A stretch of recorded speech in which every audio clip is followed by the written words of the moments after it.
மாயா Sandhya serial ஜனவரி 20ஆம் தேதி எபிசோடுக்கான review தாங்க இந்த வீடியோவில் நம்ம இன்னைக்கு பார்க்க போகிறோம். எபிசோடை ஸ்டார்ட் பண்ணுறதுக்கு முன்னாடி இந்த வீடியோவை மறக்காமல் லைக் பண்ணிக்கோங்க. உங்களுடைய ஒவ்வொரு லைக்கும் அடுத்தடுத்து வீடியோ போடும் பொழுது எங்களுக்கு கொஞ்சம் இன்ட்ரெஸ்டிங்காகவும் என்கரேஜிங்காகவும் இருக்கும். எபிசோடு எப்படி ஸ்டார்ட் ஆகுதுன்னா, ஜானகி நேரா தனா கிட்ட, இங்கே பாருதுன்னா, நீ நினைக்கிற மாதிரி அந்த கார்த்தி நல்லவனே கிடையாது. அவனால் ஒரு பொண்ணை ஏமாந்துருக்கா, ஒரு பொண்ணு கர்ப்பமாயிருக்கா. அதை நிரூபிக்கிறதுக்கு அந்த மண்டபத்துக்கு வந்தப்பதான் கார்த்தி ஒரு விஷயத்த காமிச்சு மாயாவை யாருக்கிட்டையும் உண்மையை நிரூபிக்க முடியாதபடி செஞ்சுட்டான் அப்படின்னு. அப்ப தனா கேக்குறாங்க, அப்படி என்ன விஷயம் அப்படின்னு. அப்ப ஜானகி சொல்றாங்க, இந்த விஷயத்த பத்தி உன்கிட்ட சொன்னா கண்டிப்பா நீ ஏதாவது பண்ணிப்ப அப்படின்னு நினைச்சுதான் மாயா இத்தனை நாளும் அந்த உண்மையை உன்கிட்ட சொல்லாம இருந்தா அப்படின்னு. அப்ப தனா கேக்குறாங்க, அம்மா நீங்களும் அந்த மாயா கூட சேர்ந்து நான் கதிரை ஏத்துக்கிட்டு வாழணும் அப்படிங்கிறதுக்காக இந்த மாதிரி பொய்யெல்லாம் சொல்லிக்கிட்டு இருக்கீங்களாம்மா? பெத்த பொண்ணுகிட்டயே உங்களால எப்படி இந்த மாதிரி பொய் சொல்ல முடியுது? நான் அப்படி என்னம்மா உங்களுக்கு துரோகம் பண்ணேன் அப்படின்னு. அதுக்கு ஜானகி சொல்றாங்க, இங்க பாருமா தானா, இதுக்கு மேலேயும் உன்கிட்ட நான் உண்மையை மறைச்சிக்கிட்டு இருக்கிறது ரொம்ப தப்பு. என்கிட்ட ஆதாரம் கூட இருக்கு. அந்த கார்த்தி எப்படி எழுதுவான், அவனோட ஹேண்ட் ரைட்டிங் என்ன அப்படின்னு உனக்கு தெரியும்ல அப்படின்னு. அதுக்கு தனா சொல்றாங்க, தெரியும் அப்படின்னு. அதுக்கு ஜானகி சொல்றாங்க, அதோட உன்னை அடிக்கடி பண்ண வீட்டுக்கு கூப்பிட்டானே, அவன் எதுக்காக கூப்பிட்டான் அப்படிங்கிறத கொஞ்சமாவது யோசனை பண்ணி பாத்தியா அப்படின்னு. அப்ப தனா சொல்றாங்க, சார் என்கிட்ட பேசணும் அப்படிங்கிறதுக்காக தான் கூப்பிட்டுருக்காங்க அப்படின்னு. ஜானகி சொல்றாங்க, அப்படி பேசுறதா இருந்தா 2 தடவை யாருக்கும் தெரியாம வீட்டுக்குள்ள வந்தானே, அப்பவே உன்கிட்ட சொல்லியிருக்கலாம்ல. அதை விட்டுட்டு உன்னை தனியா பண்ண வீட்டுக்கு மட்டும் கூப்பிடுறானே, அதை பத்தி கொஞ்சம் கூடயா நீ யோசிக்க முடியல? அந்த அளவுக்கு அதனா நீ விவரம் இல்லாம இருக்க அப்படின்னு. அப்பதானா கேக்குறாங்க, அம்மா போது நிறுத்துங்க. நீங்களும் கார்த்திக் சாரை பத்தி தொடர்ந்து இந்த மாதிரி சொல்லாதீங்க. கார்த்திக் சார் இந்த அளவுக்கு ஜென்டில்மேன் அப்படிங்கிறது எனக்கு நல்லா தெரியும் அப்படின்னு. அப்ப ஜானகி சொல்றாங்க, அந்த ஜென்டில்மேனாடி உன்னை பண்ண வீட்டுக்கு கூப்பிட்டான். அன்னைக்கு நீ பண்ண வீட்டுக்கு போனப்ப நீ மயங்கிட்டியே, உனக்கு ஞாபகம் இருக்கா அப்படின்னு. அப்ப தனா சொல்றாங்க, ஆமா, ஆனா நான் அங்க போனது உங்களுக்கு எப்படி தெரியும் அப்படின்னு. ஜானகி சொல்றாங்க, உன் உயிரை காப்பாத்துனது கதிரும் மாயாவும் தான். உன்னை காணும் அப்படின்னு தேடி போன பொழுது அந்த பாவி கார்த்திக் உன் வாழ்க்கைய சீரழிக்க பார்த்தான். நல்ல வேளை கதிரும் மாயாவும் வந்து உன்னை காப்பாத்திட்டாங்க. அப்புறமா தான் பார்த்தா உனக்கு பாம்பு கொத்தி இருந்திருக்கு. அது கூட தெரியாம அந்த கார்த்தி உன் வாழ்க்கைய அழிக்க பார்த்திருக்கான். அப்படிப்பட்ட ஒருத்தனையா நீ நம்புற? நல்ல வேளை கதிரும் மாயாவும் சேர்ந்து ராத்திரி ஃபுல்லா உன்னை பார்த்துக்கிட்டாங்க. அதை பத்தி கூட நீ யோசனை பண்ணி பார்க்கல இல்ல? முன்னாடி கொஞ்சம் கூட யோசனையே பண்ணாம இருக்க அப்படின்னு. அதுக்கு தனா சொல்றாங்க, அம்மா போது நிறுத்துங்கம்மா. இதுக்கு மேலேயும் உங்களோட இந்த கதைகளை நம்புறதுக்கு நான் தயாரா இல்லை அப்படின்னு. அப்ப ஜானகி சொல்றாங்க, ஓ நம்ப மாட்டியா, சரி இரு வரேன் அப்படின்னு. ஜானகி நேரா ஒரு லெட்டரை எடுத்து கொண்டாந்து தனாவோட கையில கொடுத்து, இதை பாருடி, இதை படிச்சு பாரு அப்படின்னு சொல்ல. அப்ப தனா அதை வாங்கி படிக்கிறாங்க. அதுல என்ன இருக்குன்னா, கார்த்தி சொல்லியிருக்காருல்ல, இது மாதிரி இன்னைக்கு நைட்டு நீ பண்ண வீட்டுக்கு வந்தே ஆகணும். அப்படி இல்லைன்னா நான் உன்னை பர்த்டே அன்னைக்கு எடுத்து வச்சிருந்த வீடியோவை எல்லாருக்கும் போட்டு காமிச்சிருவேன் அப்படின்னு அதுல இருக்கு. இதை பார்த்ததோட தனா பேரதிர்ச்சி ஆகுறாங்க. அப்ப தனாவுக்கு கையெல்லாம் நடுங்குது. அம்மா என்னம்மா இது அப்படின்னு. அப்ப ஜானகி சொல்றாங்க, இந்த ஆபத்துலேருந்து உன்னை காப்பாற்றணும் அப்படின்னு மாயா எவ்வளோ பெரிய ரிஸ்க் எடுத்திருக்கான்னு உனக்கு தெரியுமா அப்படின்னு. தனா சொல்றாங்க, அம்மா அப்ப கார்த்திக் சார் காணாம போனதுக்கும் உங்களுக்கும் ஏதாவது சம்மந்தம் இருக்கா அப்படின்னு. அப்ப ஜானகி சொல்றாங்க, அப்படியெல்லாம் எதுவும் இல்லை. அவன் எங்க போனானோ, யாரு என்ன பண்ணாங்களோ அது எனக்கு தெரியாது. ஆனா உன் வாழ்க்கையை காப்பாத்துறதுக்காக மாயா என்னெல்லாம் பண்ணியிருக்கா அப்படிங்கிறத நீ கொஞ்சம் யோசனை பண்ணி பாரு அப்படின்னு. அப்ப நம்ம தனா நேரா அவங்க அம்மா ஜானகியை கட்டி பிடிச்சி, அம்மா நான் ரொம்ப பெரிய தப்பு பண்ணிட்டேன். மாயா என்னோட வாழ்க்கையோட நல்லதுக்காக தான் இவ்வளவும் பண்ணியிருக்கா. நான் அவளை பத்தி கொஞ்சம் கூட யோசனை பண்ணாம இருந்துட்டேன், என்னை மன்னிச்சிருங்கம்மா அப்படின்னு. அப்ப ஜானகி சொல்றாங்க, இங்க பாரு, இப்ப கூட இன்னும் டைம் ஆகல. இப்ப கூட நீ மாயா கிட்ட போயிட்டு மன்னிப்பு கேட்கலாம். நீ செஞ்சது தப்பு அப்படின்னு. இதை கேட்டதோட தனா சொல்றாங்க, அம்மா நான் இப்பவே மாயாவை போய் பார்க்கணுமா அப்படின்னு. இதை கேட்டதோட ஜானகி சொல்றாங்க, நீ போய் பாரு, கண்டிப்பா மாயா உன்னை எதுவுமே சொல்ல மாட்டா. அவ உன்னை உயிர் தங்கச்சியா நினைக்கிறா. நீ இந்த வீட்டுக்கு வந்தப்ப பல பிரச்சனைகள் நடந்தப்ப கூட அவ இந்த வீட்டை விட்டு போகும் பொழுது, அக்கா இந்த வீட்டை விட்டு போகக்கூடாது அப்படின்னு கஷ்டப்பட்ட தனா எங்க அப்படின்னு எனக்கு இன்னுமே கேள்விக்குறியா இருக்கு அப்படின்னு. அப்போ தனா சொல்கிறாங்க, அம்மா நான் இப்போவே மாயாவை பார்க்கணும் அப்படின்னு சொல்ல ஜானகி சொல்கிறாங்க, வா அப்படின்னு சொல்லிட்டு நேராக தனாவை கூட்டிக்கிட்டு கோயிலுக்கு போகிறாங்க. இன்னொரு பக்கம் அந்த பத்மாவும் பார்வதியும் பார்க்குறாங்க. பத்மா சொல்கிறாங்க, என்ன இது, ஏதோ அந்த கதிரும் மாயாவும் நல்லது பண்ணியிருக்காங்க அப்படின்னு சொல்லிட்டு தனாவை ரூமுக்குள்ளே கூட்டிகிட்டு போனாங்க அண்ணி. அதுக்கப்புறம் என்ன நடந்துச்சு? தனா அழுதுகிட்டே வெளியில வரா. ஜானகி அண்ணி தனாவை கூட்டிக்கிட்டு எங்கேயோ போறாங்களே, இதுக்கு பின்னாடி என்னமோ இருக்கு அப்படின்னு. அப்ப பத்மா சொல்றாங்க, ஆமா பார்வதி, எனக்கும் ஏதோ சந்தேகமா இருக்கு. கண்டிப்பா இவங்க எல்லாரும் சேர்ந்து ஏதோ ஒரு உண்மையை மறைக்கிறாங்க. அந்த என்ன உண்மை அப்படிங்கிறத கண்டுபிடிக்கணும். ஒருவேளை அது நமக்கு சாதகமா இருந்துச்சுன்னா அதை பயன்படுத்தி கடைசி வரைக்கும் அண்ணனும் அண்ணியும் சேராம பாத்துக்கலாம்ல அப்படின்னு. அப்ப பார்வதி சொல்றாங்க, ஆமா, அது முதல்ல என்னன்னு கண்டுபிடிக்கணும் அப்படின்னு. அப்ப பத்மா சொல்றாங்க, சரி, நம்ம இங்க என்னம்னா நம்ம மேல சந்தேகம் வரும். இந்த வீட்டுல நம்மளோட தலையெழுத்து என்னன்னா எதை பத்தியுமே நம்ம எதிர்த்து கேட்கவே கூடாது. ஆனா அவங்க மட்டும் என்ன வேணாலும் பண்ணலாம். ஆனா நம்ம கேட்டோம்னா அது நம்ம மேல தப்பு அப்படின்னு அர்த்தம்.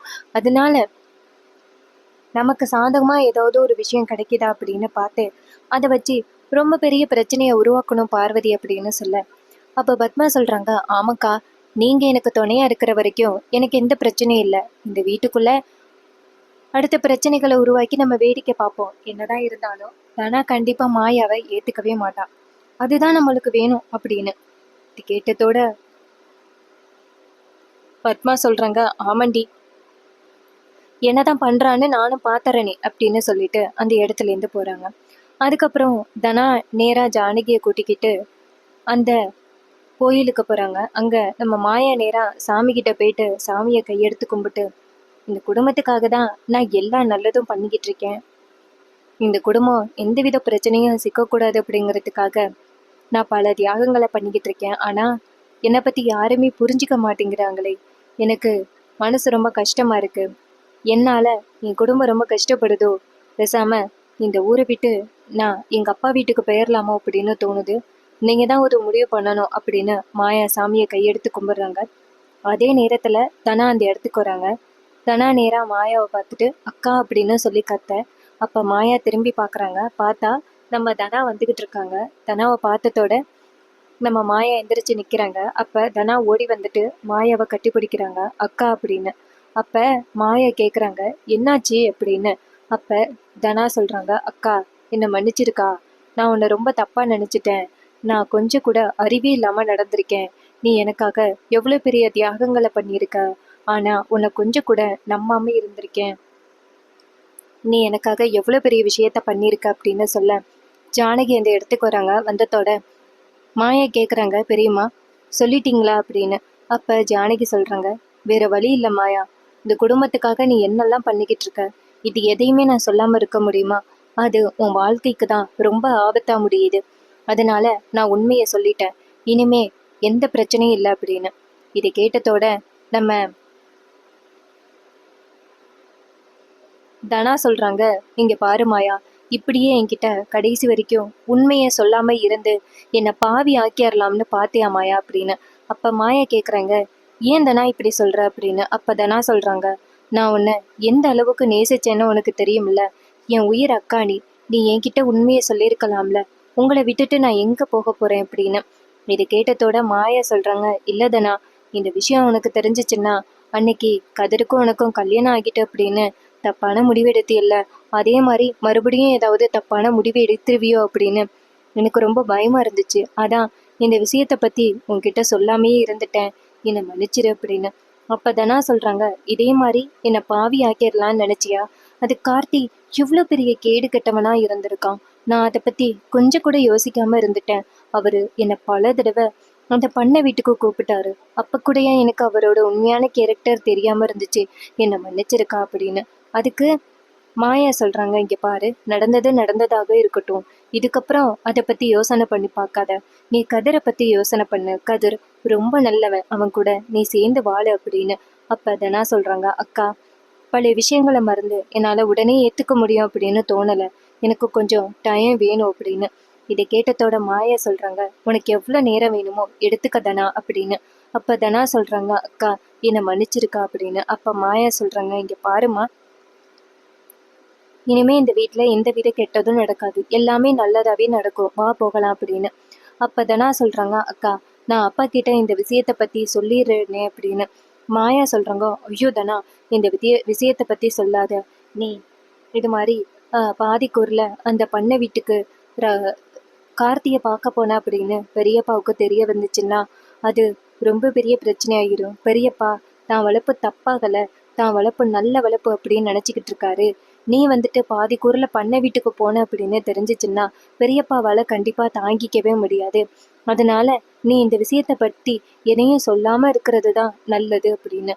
அப்போ தனா கேட்குறாங்க, அதுக்காக உன்னை கடைசி வரைக்கும் எல்லாருமே கெட்டவன்னு சொல்லுவாங்களே, பரவாயில்லையா அப்படின்னு. அப்போ மாயா சொல்கிறாங்க, இங்கே பாரு தனா, உனக்காக தான் நான் இவ்வளோ பண்ணியிருக்கேன், நீ புரிஞ்சுக்கிட்டியல்ல, எனக்கு அது மட்டும் போதும் அப்படின்னு. அப்போ தனா சொல்கிறாங்க, உன்ன மாதிரி அக்கா ஒருத்தி எனக்கு கிடைச்சதுக்கு நான் ரொம்ப கொடுத்து வச்சிருக்கணும், இத்தனை நாளும் எதுவுமே தெரியாமல் இறந்துருக்கிறனே, என்னை மன்னிச்சிருக்கா அப்படின்னு. அப்போ மாயா சொல்கிறாங்க, இங்கே பாரு, நடக்கிறது எல்லாமே நல்லதுக்கு அப்படின்னு யோசிப்போம், இனிமே அந்த கார்த்தியை பற்றி கவலை உனக்கு வேண்டாம் அப்படின்னு. அப்போ தனா கேட்குறாங்க, சரிக்கா, அந்த கார்த்திக்கு என்னதான் ஆச்சு, அவன் எங்கே தான் போனான் அப்படின்னு. அதுக்கு மாயா சொல்கிறாங்க, இங்கே பாரு, அவனை பற்றி நீ யோசனை பண்ணாத அப்படின்னு. தனா சொல்கிறாங்க, சரிக்கா அப்படின்னு. அதுக்கப்புறம் ஜானகி சொல்கிறாங்க, உங்கள் 2 பேரையும் இந்த மாதிரி பார்க்குறதுக்கு எனக்கு எவ்வளோ சந்தோஷமா இருக்குது தெரியுமா, இது என்னைக்கு நடக்கும் அப்படின்னு நான் எதிர்பார்த்துக்கிட்டே இருந்தேன், இன்னைக்கு தான் நடக்கணும் அது அப்படின்னு இருந்திருக்கு அப்படின்னு. அதுக்கு மாயா சொல்கிறாங்க, பெரியம்மா அப்படின்னு சொல்லிட்டு மாயா அவங்க பெரியம்மாவை கட்டி பிடிக்க, அப்போ தனாவும் அவங்க அம்மாவை கட்டி பிடிக்கிறாங்க. அப்போ ஜானகி சொல்கிறாங்க, என் 2 பொண்ணுகளும் இதே மாதிரி ஒத்துமையா சந்தோஷமா கடைசி வரைக்கும் இருக்கணும் அப்படின்னு. அப்போ தனா சொல்கிறாங்க, இனிமே யார் என்ன சொன்னாலும் என் அக்காவை நான் என்றைக்குமே தப்பாக நினைக்க மாட்டேன் அப்படின்னு சொல்லிட்டு நேராக ஜானகி கிட்ட சொல்கிறாங்க.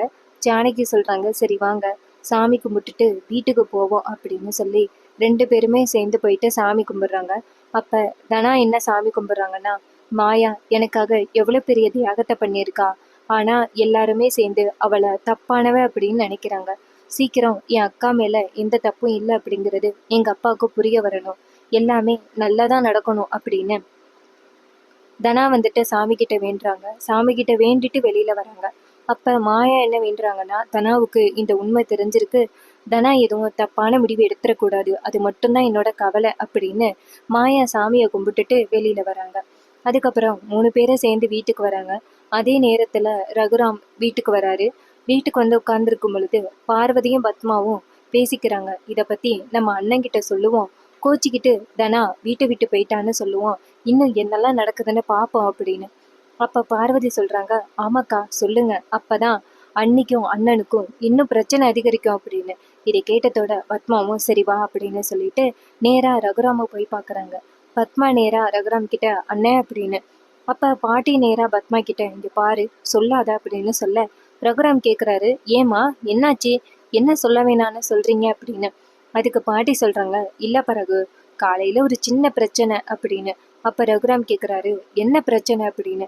அப்ப பத்மா சொல்றாங்க, இங்க பாருங்கம்மா, எதுக்கு இப்படி ஒளிவு மறைவோட பேசுறீங்க, இங்க பாருங்கண்ணா, அந்த மாயா வர வர செய்யறது சரியே இல்லை, அவளுக்கு தனா நல்லா தக்க தண்டனை கொடுத்துருக்கா அப்படின்னு. அப்ப ரகுராம் கேக்குறாரு, ஏன் என்னாச்சு அப்படின்னு. அப்ப பத்மா சொல்றாங்க, எவ்வளவு தைரியம் இருந்தா ஏற்கனவே தனாவுக்கு வந்துட்டு கதிரை சுத்தமா பிடிக்காது, அவன் கூட ஏன்டா சேர்ந்து வாழ்றோம் அப்படின்னு தனா நினைச்சுக்கிட்டு இருக்கா. இந்த நேரத்துல அந்த கதிர் போட்டோவோட தனா போட்டோவையும் வச்சு மாயா gift கொடுக்குறேன்னு சொல்லி வீட்டுக்கு போட்டோ அனுப்பியிருக்கா. அதை பார்த்ததோட தனா ரொம்ப டென்ஷன் ஆயிட்டா. பாவி, ஏற்கனவே தனா எவ்வளவு கஷ்டப்பட்டுக்கிட்டு இருக்கா அப்படின்னு உங்களுக்கு தெரியும் இல்ல, சுத்தமா நிம்மதியே இல்லாம இருக்கா. அவளோட நிம்மதியை இன்னும் கெடுக்கிற மாதிரி அந்த மாயா இந்த போட்டோ அனுப்பியிருக்கா. அதை பார்த்ததோட தனா மனசு உடஞ்சு போயிட்டா. தனா வந்துட்டு வீட்டை விட்டு போயிட்டா அப்படின்னு. இது கேட்டதோட ரகுராம் செம்ம டென்ஷன் ஆகி அங்க இருக்கிற பொருளை போட்டு உடைக்கிறாரு. அப்ப பாட்டி சொல்றாங்க, ஏ பத்மா ஏண்டி இப்படி இருக்கா அப்படின்னு. பத்மா சொல்றாங்க, நான் உண்மையை தானே சொன்னேன் அப்படின்னு. அதே நேரத்துல ரகுராம் சொல்றாரு, அவங்களுக்கு என்னதான் வேணுமா, என் பொண்ணோட வாழ்க்கையில ஏன் தான் இப்படி விளையாடுறாங்க அப்படின்னு.